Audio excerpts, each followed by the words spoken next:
대통령 신분이 되기는 했는데 진행 중이던 재판이 있고 이 부분에 대해서는 지금 뭐 당장 오늘 뭐 얘기가 나오진 않더라도 계속 진행되는 과정에서는 좀 어떻게 해야 되는 건가라는 얘기가 나올 수밖에 없을 것 같아요. 또 이제 파기환송심이 18일에 잡혀 있는 부분도 있고 하다 보니까요. 내일 본회의가 잡혀 있잖아요. 예. 내일 본회의에서 어떤 법안이 어떻게 본회의를 통과하느냐를 보시면 답이 나올 걸로 보입니다. 아마도 공직선거법 개정안이 통과가 돼서 허위사실 유포 관련한 행위 부분이 삭제가 되는 그 법률안이 통과가 될 가능성이 있고, 그게 일명 면소법이라고 했었는데요. 그렇죠. 형법 관련해서도 현직 대통령에 대해서 진행 중인 재판은 뭐 중지한다든지 뭐 이런 구절이 삽입된 안이 올라가 있잖아요. 네. 그것이 통과가 된다면 이재명 대통령 입장에서 당연히 거부권 행사 안 하고 바로 공포할 수도 있는 거예요. 그러면 6월 18일 이전에 법률이 성립이 되면 그게 효력을 발생을 하면 18일 날로 예정돼 있는 파기환송심이 열리지도 못하고 네. 또 그냥 이제 면소라는 게 소급 적용이 되다 보면은 그 조항이 삭제가 되고 받고 있던 재판도 이제 뭐 그냥 사라지게 되는 거니까요. 재판이 네. 목이 좀 메셨고. 지지고 그러면은 약간 추스르실 동안 추가로 예, 소영주 대변인과 얘기를 좀 해볼까요? 네. 이런 우려가 있어요, 실제로. 우려 때문에 목이 메이신 건 아니고 이제 네. 방송을 너무 장시간 하셔서인 것 같은데 네네네. 우려가 있는 건 사실이에요. 뭐 여러 국민들의 시각들이 다양하니까 그런 우려가 존재할 수 있겠죠. 그럼에도 불구하고 저는 이제 법에 대한 부분들을 통과시키는 것들은 면소법이라기보다는 그동안 공직선거법에 대한 주장들이 좀 과도하게 행위에 대해서 규정해 왔다라는 네. 측면에서도 있고, 예. 사실상 이재명 대통령을 공격하는 입장이 지난 윤석열 정부에서 씌워놓은 기소와 재판 부분들이 국정 운영에 걸림돌이 될 수 있기 때문에 그런 부분들을 조금은 좀 이렇게 완충하고 가자라는 것 같아요. 뭐 이 법이 통과된다 하더라도 국민의힘이 뭐 가만히 있겠습니까? 위헌법률 심판을 하거나 헌법재판소에 헌법소원을 걸어서 뭐 일단 이 재판에 대한 진행을 계속 하려고 할 것인데, 저는 사실상 대통령의 국정안정 그리고 엄중한 시국에 새로운 정부가 들어섰기 때문에 그런 부분도 국민의힘 내부에서 조금 더 고심하는 자세가 필요하지 않을까 생각합니다. 예.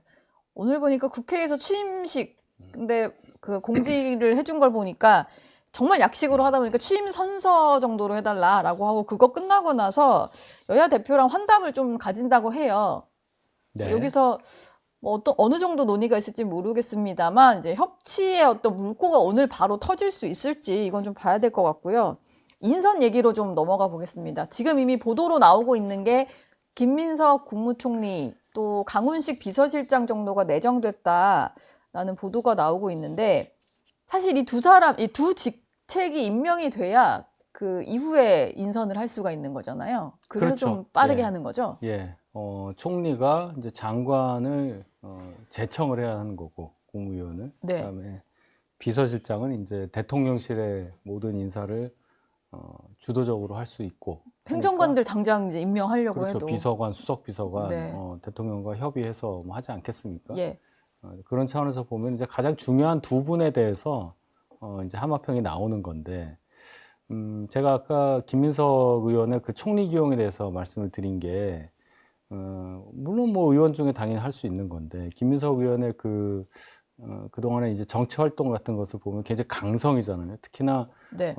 이번 계엄 같은 경우에, 정보력이 뛰어나서, 여름부터 이제 계엄 얘기를 막 하던 분 제일 아니겠어요? 먼저 예, 얘기했던. 그래서 막상 이제 계엄이 터지니까 굉장히 선봉해서 이제, 네. 많이 두각을 나타냈던 분인데, 그것 때문에 총리가 된 거라고 생각은 안 합니다만은, 어쨌든 저희 입장에서 또 보수 지지자들 또 국민들이 바라볼 때 통합을 내걸고 또 국민은 위대하다 말씀하신 신임 대통령의 첫 총리 인선이 김민석 의원과 같은 성격의 정치인이라고 할 경우에는 네.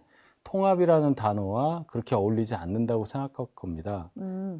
예를 들어서 이렇게 극심하게 여야가 대립을 하다가 대통령이 계엄을 하고 탄핵이 되고 그 이후에 조기 대선을 통해서 탄생한 대통령이 총리를 굉장히 정치색이 강한 분으로 하게 될 경우에 네. 어떤 상황이 벌어지겠냐를 아시고 예.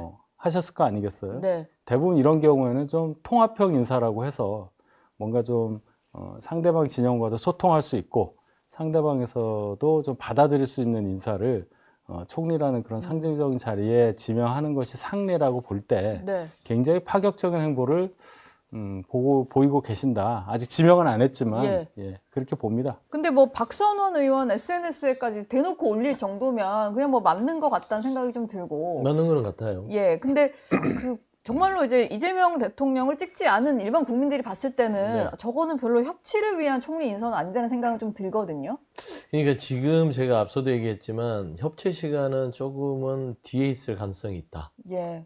여야 대표를 취임식을 약속을 하고 만나기는 할 거예요. 그러니까 이재명 대통령이 협치를 할 수 있는 행위들은 하긴 할 건데 전반의 국정의 시간은 지금은 내란 종식과 국정에 대한 전반적인 그 비틀어진 시스템을 바로잡는 예. 시간이 될 거고 안정화부터 해야 안정화가 된다. 먼저가 되고 안정화가 돼서 일상의 제자리로 돌아오고 국정이 제자리로 돌아온 다음부터 협치와 대화와 통합이 시작될 것이다. 일이라는 게 단계가 있잖아요. 그래서 저는 김민석 의원이나 강훈식 비서실장 말씀한 대로 총리와 비서실장이 됐다는 거는 사실상 인수위 없이 시작됐기 때문에 네. 인수위에 중책을 맡기는 정도, 네. 저는 그 정도의 어떤 인사의 의미가 있다고 보고요. 네. 그러니까 제가 봐서는 이 두 분이 길게는 하지 않을 것 같아요. 임기를. 임기 초반에 어떤 이제 세팅을 위한 좀 세팅도 작업. 세팅이고 초반에 이제 국정 안정화를 위한 속도전에 필요한 정책과 전략과 이런 판단할 수 있는 인선이지 않았을까. 네. 그리고 저는 그 역할이 끝나면 정말 통합의 인사들로 새롭게 또 임명이 돼서 그 정부 구성을 하지 않을까. 저는 그런 좀 관측을 하고 있습니다. 예. 사실 인수위 없이 시작을 하는 거다 보니까 취임 초기 2달 정도는 조금 인수위 느낌으로 좀 빠르게 이제 그 정부를 좀 조직을 완료하는 정도의 기간일 수도 있을 것 같아요. 그렇죠. 그런 의미에서 좀 말씀하신 게 아닐까 싶기도 하고, 물론 뭐 2달만 하고 관둔다는 얘기는 아니겠습니다만 뭐 그런 기간일 수도 있겠네요. 약간 과도기적인. 그렇죠. 일단은 그 윤석열 정부의 강요들하고 처음에 갈 수밖에 없고요. 시작부터. 예. 그렇죠. 많이 탄핵 시도하고 뭐 해서 많이 자리는 비어 있지만 차관 대행이 예, 좀 지금 뭐 많습니다만. 경제부총리도 없고 뭐 아무도 없잖아요. 네. 그러니까 이제 당장 며칠간은 좀 힘드실 테긴 하지만 그래도 이제 이 대선 국면이 좀 길어졌기 때문에 네. 이재명 신임 대통령 입장에서는 그동안 준비를 많이 했을 거라고 봅니다. 당선을 전제로 인수위 없이 출발할 거를 당연히 아니까 이미 좀 어느 정도는 짜여져 있을 것이다. 여러 가지 생각 끝에 그 인수위가 없는 그 혼란스러운 기간을 최소화할 수 있는 그런 정도 준비는 다 돼 있을 것으로 보고 그렇기 예. 때문에 이 하마평이 바로 나와버리는 이제 그런 상황이 됐잖아요. 네. 예, 그래서 굉장히 빠르게 일을 진행할 것 같이 보이긴 합니다. 빠르게 진행할 것 같다. 강훈식 의원 비서실장은 네. 이게 좀 그 민주당 내에서도 보시기에 좀 파격적인 겁니까? 아니면 다들 예상을 하셨던 인선인가요? 예상을 하지는 못했던 것 같아요. 네. 그러니까 강훈식 의원이 쓰임새가 있고 나름대로 전략적이기도 하고 뭐 평도 좋고 개파색도 그렇게 뭐 이렇게 였기 때문에 네. 강훈식 의원이 어디에 쓰임은 받겠으나 비서실장 자리에 갈 거라고는 잘 생각하지는 못했어요. 하마평에도 많이 오르지 않았었고요. 네. 그럼에도 불구하고 비서실장에 낙점이 된 걸 보면 이 국정 운영을 새롭게 시작하면서 신친명의 주축으로 조금 국정 운영을 하고 싶지 않느냐. 예전에 신진이요? 말하자면 아주 오래된 인연과 그 중간에 있었던 또 구성됐던 인연보다는 네. 최신 버전. 아, 으로 하고 또 강훈식 의원 같은 경우는 개파석이었기 때문에 이게 측근을 내가 데려다가 비서실장 썼다라는 부분들도 조금 비판에서 자유로울 수 있잖아요. 그래서 저는 그런 부분에 있어서는 여러 가지 시작점에서는 속도전과 정상화를 위한 저는 나름대로 잘한 인사다. 저는 그렇게 보입니다. 네. 뭐 지금 김민석 의원이 총리로 이제 내정되는 게 거의 확실시 되는 상황이면 정무수석 자리가 좀 중요할 것 같은데 늘 집권 초기에 보면 정무수석이 역할 제대로 못했다라고 하면서 초반에 제일 자주 갈리는 직책이 또 정무수석 비서관인 것 같아요. 지금 보니까 저도 뭐 언론에 등장하는 이름들을 좀 이제 보고 온 건데, 뭐 우상호 전 의원 얘기도 나오는 것 같고, 이렇게 원조 친명이라고 하는 김병욱 전 의원 얘기도 좀 있는 것 같아요. 뭐이 정도의 인선이라면 야당과 어떤 소통 좀 원활할 수 있을까요? 우상호 전 의원 같은 경우면 충분히 역할을 하실 수 있는 훌륭한 분이라고 생각하는데 네, 너무 무거워요. 무거워요. 정무수석을 맡기에는 4선을 하신 분이라 아마도 원내대표도 하시고. 강원도지사 선거 내년 지방선거 아마 출마 예정인 걸로 알고 있는데 어쨌든 뭐 역할을 본인이 하겠다면야 뭐 제가 볼 때는 민주당에서 정무수석감으로는 굉장히 최선에 가까운 인사로 저는 생각을 하고 예, 김병욱 전 의원 같은 경우도 분당에서 재선하신 분이잖아요.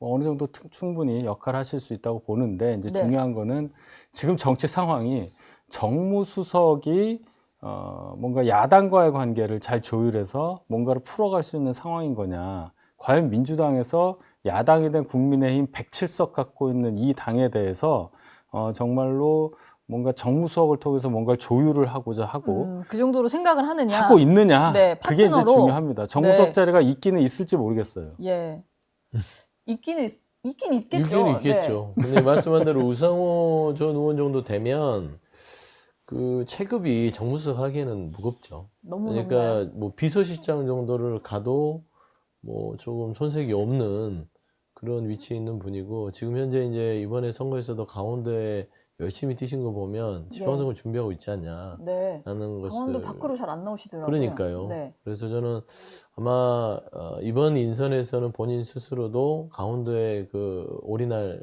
가능성이 크고요. 네. 김병욱 전 의원도 정무수석으로서는 나쁘지 않은 또 저는 어떤 보관이라고 생각해요. 왜 그러냐면 지금 현재 야당과 풀 수 있는 부분들은 정무수석의 역할보다는 이 지금 현재 집권 여당에 대한 민주당과의 관계를 어떻게 푸느냐가 정무수석의 자리입니다. 네. 그러니까 당정 관계를 예전에 윤석열 정부처럼 이재명 대통령이 직접적으로 개입하는 모습은 절대 볼 수 없기 때문에 향후 6개월에서 1년은요 대한민국의 정상화를 위해서 본인과 호흡을 맞추는 집권 여당이 필요하고 그 다음에 그런 말하자면 국정의 내각이 필요한 상황이거든요. 네. 그랬을 때는 이 집권 여당 민주당과 함께 뭔가 소통할 수 있는 정무수석이 필요해요. 그래서 김병욱 의원 정도면 그 안에서 좀 이 국정을 속도감 있게 발맞춰서 삐걱거리지 않고 갈 수 있다라는 측면에서 인선이 될 수 있죠. 예. 다만 이제 국민의힘에 바라는 것들은